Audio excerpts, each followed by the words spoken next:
Hey, what's up, guys? It's Ruka here, and this is something kind of exciting for me because I've honestly never done this before. But I am interviewing a former idol over here, former Japanese idol. So, Idol, yeah, very important part. yes. So, you go ahead and introduce yourself to everyone who's watching. Okay, hello everybody. My name is Arisu, and I was an underground idol in Tokyo for around about 2 years or so. And I've been basically in the weeb community for a long ass time. All right. Well, I got a couple questions queued up. I have to put them over here so that they don't get caught in the camera. But so yeah, I was just gonna ask you some questions because kind of like I mentioned just now, I've actually never interviewed an idol before, so you're like kind of the first former idol that I'm ever gotten to like sit down and talk to or Adjacent. interview. Yeah, exactly. So yeah, I know from like because I saw on your profile on Twitter that you're from Saint Lucia and you've also been Yes. to London before. So I just want to know what was that like and how does that differ to your experience living in Japan? Like what's it like being a foreigner living in Japan compared to when you were Uh, living in your previous homes, I guess. okay. So I was born in St. Lucia, which is in the Caribbean, Mm. and my dad is half black, half Indian, and my mom's white, so I was always the lightest. And then I moved to England. I went to England for school, so I was there only for about like 6 or 7 years or so. Mm. But then I moved to the countryside, so I was there were like two mixed race people in my entire year, and like one black girl and one Vietnamese girl. We weren't like right, but yeah, it was cool. And then I was in Germany for a tiny bit, and then I've been in Japan now for 8 years. So um, I've always been an outsider, I guess. So I don't think that moving to Japan and being like really stand out was a massive shock to me because I was kind of used to it. But I Mm. mean, it is very obvious when you're really the odd one out in most situations. I mean, living in Japan as a foreigner, obviously there are a lot of good points. So I was Mm. working as a dancer for the last maybe 5 years or so. Mm. So I would be going to like auditions to or be like a backup dancer for an artist, or I would do music videos. And just being at that audition as a foreigner, I'm already going to stick in their heads because I'm probably like the only one there. So Mm. I feel like it definitely gave me a lot of opportunities that I wouldn't have had otherwise. Um, like if they wanted a foreigner who was tall and not super skinny and can pole dance and do hip hop, then there's really like me and maybe like one other girl. So I definitely got a lot of opportunities through it. But obviously there are also problems because not every country is free of racism. So Mm. there's a lot of phobia here, and so my ring light is incredibly bright, so you can't really see, but like I'm Oh. brown. So being a Mm. racially ambiguous foreigner in Japan is an experience. Yeah, I can only imagine it must be harder now considering the situation that we're Oh in my right god, they now. don't So, understand that I brought her into the country. They're looking at me as oh, mhm. and I get stopped by the police. The police do like stop and searches here for quite a lot of foreigners, but there's definitely a Mm. hierarchy. So white people don't really get stopped very often, whereas people who look visibly like Filipino are gonna get stopped really often. And people they Mm. get stopped a lot because they don't know where I'm from. Mm. So like my best friend's from Mexico, and when we're together, like so I have this problem with do I say I'm from the Caribbean or do I say I'm from England? Because I don't know where the Caribbean is. Like, do I want to explain where it is today? Is that going to be annoying? So sometimes I'm like, oh, I'm from England, and then they're Mm. like, and why are you brown? So Mm. with my best friend being from Mexico, she's like, I'm from Mexico, and I'm like, I'm from England, and like, really? Are you sure it's not the other way around? Like, if I had 1,000 yen for every time we got told that, then I would absolutely be splurging it on idle stuff. So honestly, I'm glad I don't have that money. But yeah, so Oh. I have been to a lot of different countries, and I've been here for a while. And obviously, good points and bad parts of being foreign in Japan, but they definitely vary depending on which part of Gaikoku you're from. Gotcha.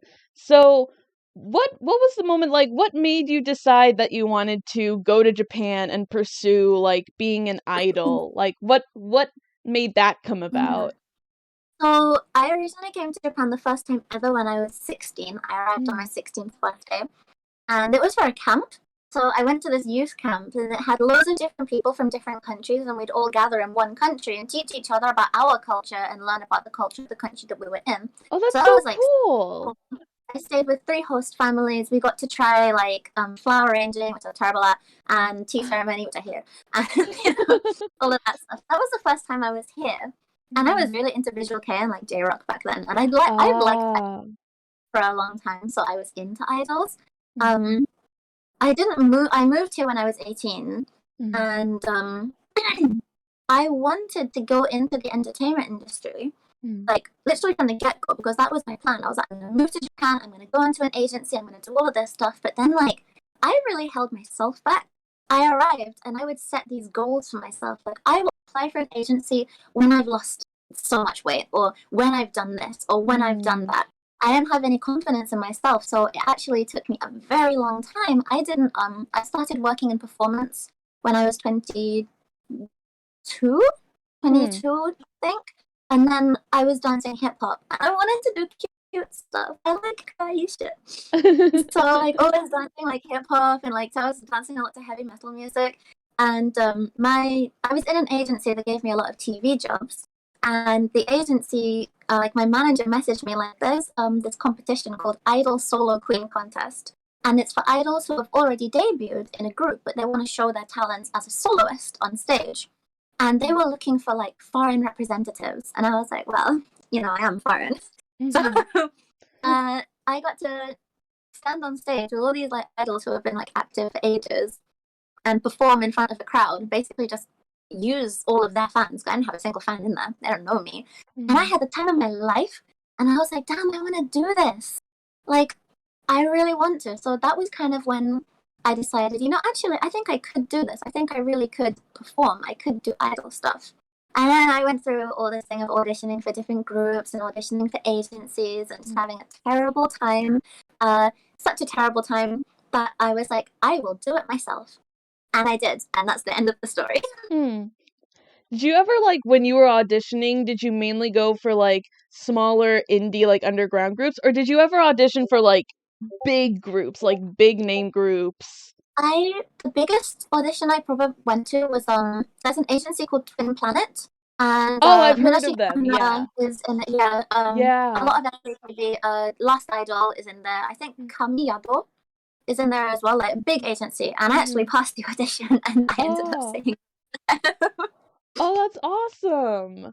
Like they so the big agencies, I think, is because they have the power to really put a lot of money into you. They want to make sure they're putting their money into the right direction.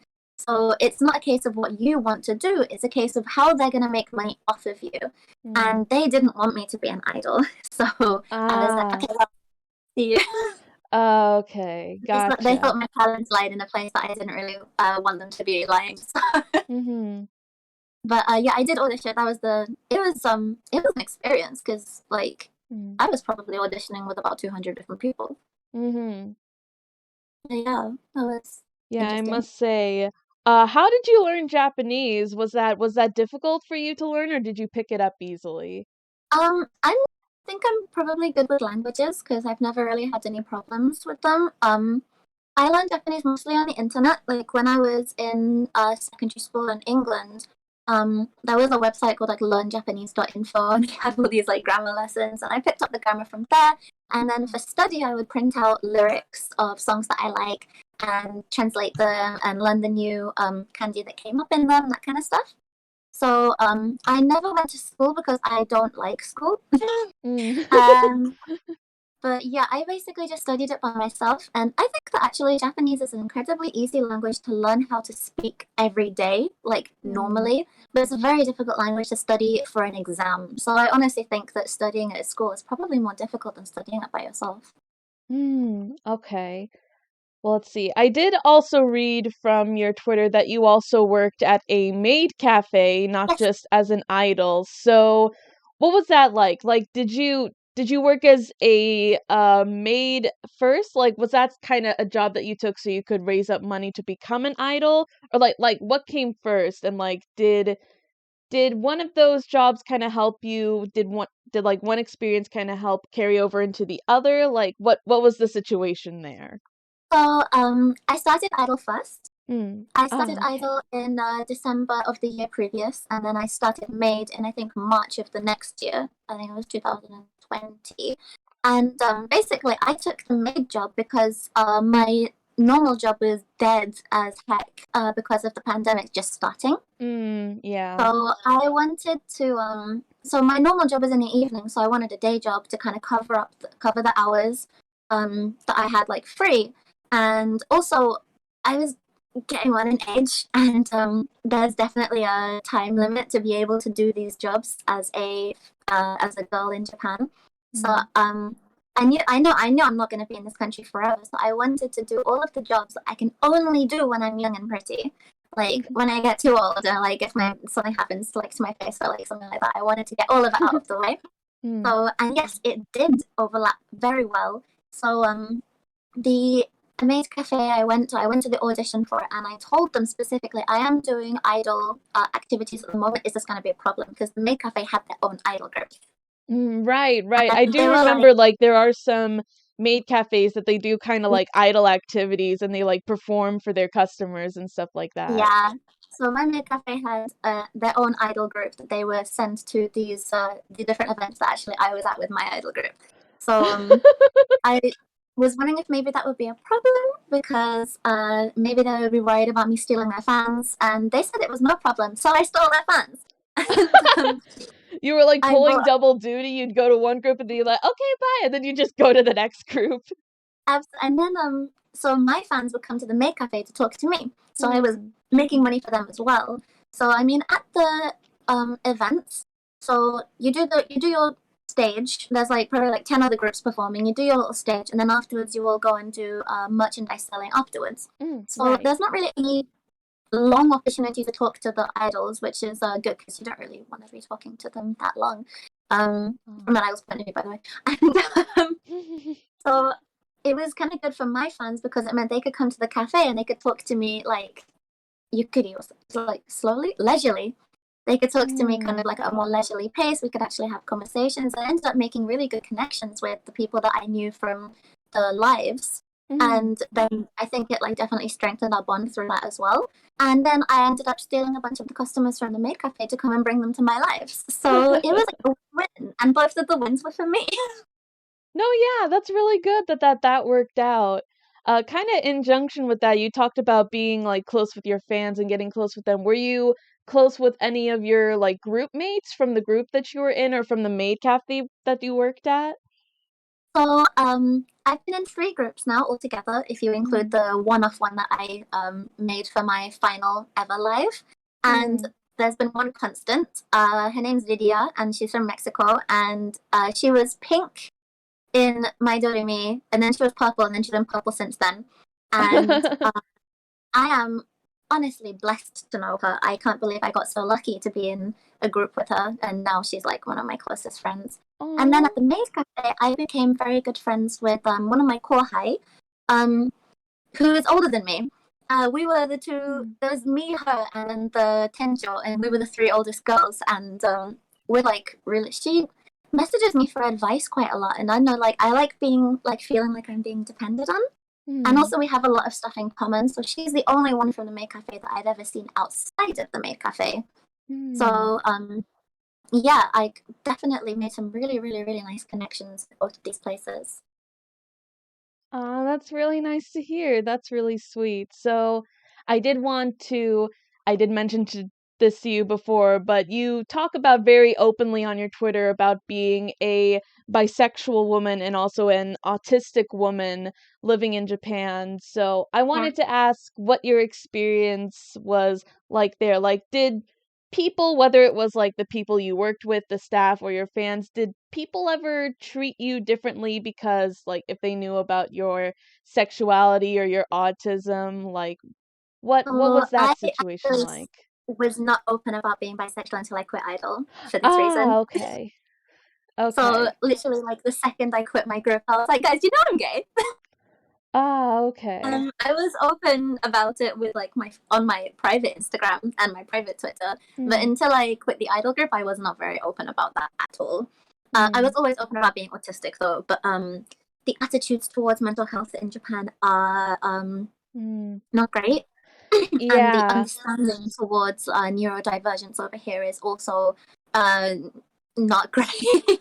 Yeah, I was gonna say, thinking back to like my own I've never been to Japan, but just from my own experience about like seeing other idol groups and watching like anime, it's like it's neurodivergency and autism is not something I hear people talk about a lot in Japan. So like I've No, never met an idol who like talked about, being neurodivergent or being autistic because stuff like that is just like it doesn't seem like it comes up a lot. They don't talk about it. it's not something that's openly discussed anyway. And then Mm. also, if a cute girl, an idol, says something like that, like, "Oh, I have autism, I'm this," like people think that she's just trying to get like attention, like trying to make people feel sorry for her. So I think that's Mm. also a reason why they don't really talk about it openly. Mm. I know one girl who recently went into Twin Planet, by the way. Oh, She's very okay. open about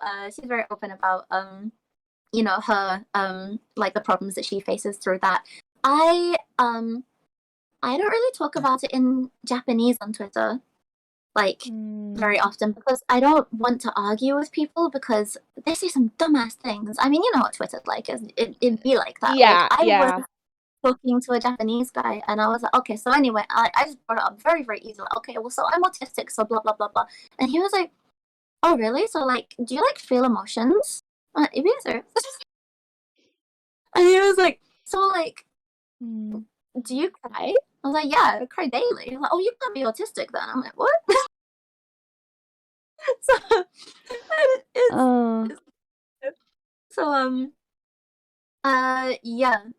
I mean, it is what it is. mm. So I have never had no one's ever treated me different for being bisexual because I wasn't bisexual during I was, but like not openly Not during openly.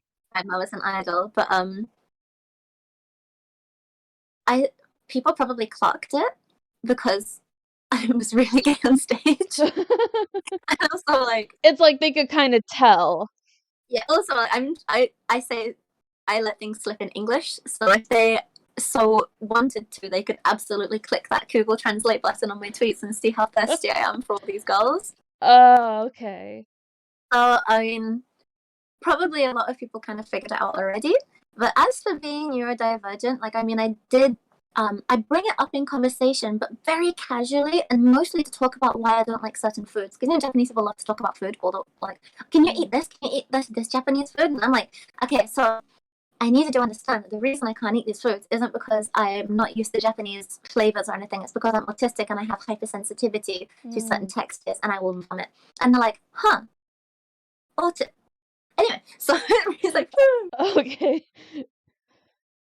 so yeah, like I can't think of any instances where it's affected my professional like performance life apart from when I'm just being really autistic at work or on a job and I'm not really understanding what's going on and I have problems with my workmates. Mm. Apart from that, I can't really think of anything. But yeah, like I'm gay as hell, like in public now. I'm loud and gay in public. Hmm. All right. Well, is there outside of that, are there any other like memorable experience for you, good and bad, that you experienced while you were an idol, like before you kind of retired from that job?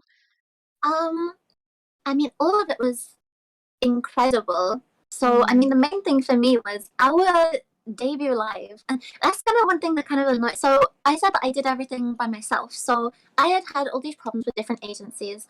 And just what they wanted and what I wanted just weren't matching because they have this idea of what an idol should be. And I'm tall and also that they have this idea that like foreigners can't be cutesy, like they have to be sexy, that kind of stuff. So we were having a lot of Ah. problems. So I decided to make my own group.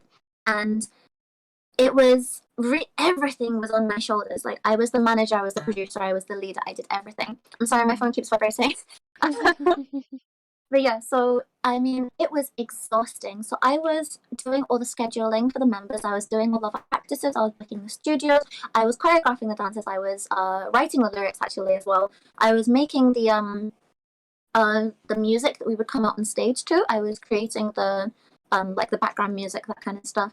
I was under so much pressure, but you know that was memorable because I definitely got better with like people skills and I became incredibly patient, which I never Mm. used to be. And I made a lot of great connections with the people who do event organization, that kind of stuff. So my business Japanese got better as well. So our debut live was in this tiny, tiny, tiny box room, in a Ah. tiny little box room with like a tiny little stage. Like it was just like a little step up, not even like an actual stage. Mm. And you know, there were like 15 people maybe Hmm. at most. And then after like the pandemic hit, there was one event we went to and there were two fans there. Oh, In that, wow. and they were both me. They were both mine. Like they were like one of them was from my old workplace, and one of them came all the way from Fukushima because he followed me on Twitter. Like, Oh. and it was, you know, it was heart crushing. But then when you think about how far we came from there, because I Mm. had my final live, like my Sotsugyo, my graduation, Mm. in mid December, and we were performing to this packed out room, and like the queue for merchandise was out of the room, up the stairs, and out onto the street. Like Mm. that's probably the most crazy thing for me because we started out like literally nothing. And it really goes to show that you don't actually need an agency to do these things. Because I was in an agency group for an entire 3 months, probably the worst 3 months of my life, honestly. Mm. So you don't need an agency. You can really do it on your own power if you really, really work hard at it. So that's probably the biggest thing for me. It was really validating for me because I'm like, you know, if I work really hard, I know I can do it. And then, you know, the connections I made, like I made some really good friends with other idols in the industry. I'm really good friends with the girl that I was in the group with. Um, I met some great groups. I was introduced to some amazing music. I lost weight because I was performing a lot. Hmm. In terms of like one standout event, um, honestly, all of it was amazing. So I really enjoyed practicing with the girls. I really enjoyed I really enjoyed performing. I really enjoyed talking to the fans and taking techie. Maid Cafe, I just enjoyed looking cute every day. Like I really miss it now because I work at the front desk of a hotel now, and I miss being cute every day. I miss wearing like pigtails. I miss wearing my little maid outfit. Like I just Mm. loved being cute every day and having such freedom to do loads of different makeup and nails and hairstyles. Mm. So, you know, also I miss drawing on food. Ah, okay. But yeah, like I mean, everything was obviously it was very up and down, but when everything finishes, I can only remember the good parts. Mm. But that's good. I think that's nice that, like, through it all, you were able to make some really memorable moments through that. Absolutely, yeah, it was absolutely like a really really really great time in my life if you cancel out the 2 months that I was in the agency group because that was a nightmare. Ah, okay. So I guess the final question that I have is like, what are you planning to do now since you've kind of moved on from like doing idol work and your job at the Maid Cafe and stuff like that? Like, what other stuff are you planning to do in the future, whether it's like involved with music or if it's outside of like music work? Because you still want to do entertainment, I assume, but kind of like what is it that So you? I'm moving to the UK. Ah, okay, I am okay. moving to the UK. There's a lot of reasons behind that. I'm not going to go into all of them, but Mm, actually, I was meant to be gone this month, but there's a lot of complications and it's being pushed back a little bit. okay, I'm okay. still doing television. I don't know when this is going to come out on YouTube, but on the 29th, I'm going to be on a program on NHK talking about how much I love Tsubaki Factory. It's the same Oh! program that I was on talking about how much I love Juice Juice. So Mm. and they just call me every time they need someone to talk about idols. Like, okay, I love Mm, idols. But yeah, so I mean, I still do television. I really realized actually, at my last live because I produced everything. I choreographed all the dances. I mm, did all the like song parts. I decided all of the songs in the set list. And after I finished that, like after the whole live was finished, I kept getting all these ideas like, oh, I wish we'd done this song. I wish we'd done this song. And when I posted about it on my private story, the members were like, oh, I wish we'd done that song too. So I was like, damn, I could like produce a live and I could choreograph it into, like, I wouldn't mind being a manager. I wouldn't mind being a producer. I wouldn't mind doing that stuff because turns out I'm really good at it. But I'm pretty much done with the entertainment industry in Japan at the moment. There is absolutely a sell by, like a best before date for female entertainers and performers, and you don't want to be stuck in a loop. So when I was dancing at clubs, there would be these very washed up ladies who were, you know, well into their 30s, and this isn't my opinion, obviously. This is just how it really is in the industry. But like, there's these washed up ladies, and they were so busy getting by on basically being a pretty young white girl in Japan that they never bothered to get any other skills, like actual applicable skills, and now they're stuck in this industry that is giving them less and less work for less and less money, and they're getting more and more disrespected, and they don't have any way out because they don't have any skills. So I don't want to be trapped in that. I want to make sure that I can have a career afterwards that doesn't have anything to do with it. I mean, I miss dancing, but I mean, the pandemic really took that away from me. I've had maybe 3 dance jobs in like the last year. And you know, I do miss it a lot, but I was planning on retiring at 28 anyway. So I'm not like mad about it. There's a lot that I didn't get to do because of the pandemic, but I mean, in terms of my future, I just want to live in a nice house in the British countryside and have dogs and make jam. And that honestly sounds really cute. I want to make jam. I want to buy a beehive. Want to make honey. I'm pretty much done. I think I'm done with Japan altogether, but you never know. Like, I mean, I left Japan for 2 years and it dragged me back again. So who knows? I'm saying this now, but you know, like next year, maybe I'll be like, hi everyone, I'm debuting a new group. You never know. So yeah, you never know, right? We'll see. We will see. That's my plan at the moment is to move back to my mom lives in the UK at the moment. And my brother lives there with his wife and their daughter. And I feel like my whole family, they've moved, they're married or remarried, they have a family. And I'm very stagnant at the moment because now I've finished Maid, I've finished Idol. There actually is nothing more in Japan that I wanted to do or I wanted to try. Like, I mean, I've checked all the boxes at this point. I've done TV, I've done dance, I did kohaku, I did back singing for Radwimps, I did, I sung, like, my body was used as a 3D model for a video game. Like, that is really everything I've done. I've done everything I wanted to do. So okay, honestly, that last one is kind of amazing. Only like from here downwards, though. It's not even my face. They wanted my calves. I have really hench calves. Okay. But yeah, so yeah, I did everything I wanted to do, and I'm ready to move to a different place and settle down and have 2 dogs, a cat, and a basket of ferrets. Ferrets? Oh my gosh, that's so cute. But yeah, I totally get that. Like, a fresh scenery, kind of take a moment, take a breather, restart. Yeah. And like you said, who knows? Maybe they'll pull you back in. Maybe you'll find something else to do. It's definitely a possibility. And I mean, I did mention this earlier. Living in Japan as a foreigner during the pandemic has kind of and there are a lot of people who are like, it made them stronger. They were like, you know, I don't need this country to want me or accept me. But like, it really did make me realize that I am not really wanted here. And, you know, they're always going to use foreigners as a scapegoat for stuff. And that obviously it's the same in other countries. But like, the UK is a lot more accepting of people that look like me specifically. So obviously I'm not saying that the racial problems in the UK are any better because they are absolutely not. But it's great. It's okay for me. So that sounds really selfish. I know. I hope I don't get dragged for this. But like, I mean, looking out for myself, living in Japan during this pandemic, everything blamed on the foreign community.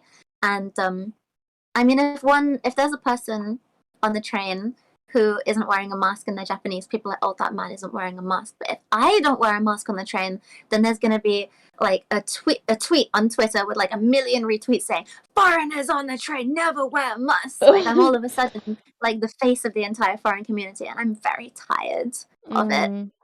like really tired. And you know, this is Mm. just me personally. I mean, I think that that's just how I I'm not mentally equipped for that kind of thing. But you know, a lot Mm. of the foreign community in Tokyo, they're like, you know, I don't care. This is my home. I don't care. I'm like, that's really cool. But I'm not like that. I Mm. am I am a baby, and I want to go to where I can blend in again. Mm. But yeah, But that's yeah, great. that's another reason why I'm kind of done here. I think Mm. All right. Well, it was great talking to you. I'm so I ended it on happy a that really I got sad note. to. I'm so sorry. Oh, no, no, no, no, no. It's okay. It's okay.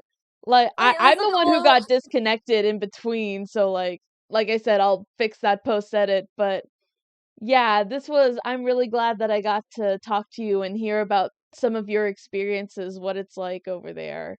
Like Thank you so obviously much for for me inviting me. I've never personally, done this before, actually. yeah, it's like it's a dream for me to someday like go and visit Japan and like do all sorts of stuff like going to a maid cafe or going to see an idol live in like Akihabara or something. Like Akihabara is like I just really want to go there. I want to experience that what that's like. So no, yeah, it just made me really happy to get to hear like some of your stories, what it was like for you and all of that. So yeah, I'm just really glad that I got to sit down and have this talk Thank with you you. so much. Thank you for inviting me. Like, I mean, I ended it on a kind of sad note. Like, Japan is racist, but like, Mm. you know, Japan is great for especially us who we're into idols. We're into this. Like, one thing I'm really gonna miss when I leave is being able to just go to Akihabara and go to the Hello Project shop and buy loads of photos of my. Oh, I just dropped something. Sorry, ignore me. Mm. It's okay, Going to it's the Hello okay. Project shop and buying stuff. You know, like Mm. there's so much here, and I really hope that Japan opens its borders soon and we can, you know, get back to Oh yeah. um here for the little wee pilgrimages. Mm. Yeah, screw COVID. Through COVID, wear your mask, get vaccinated. Yeah.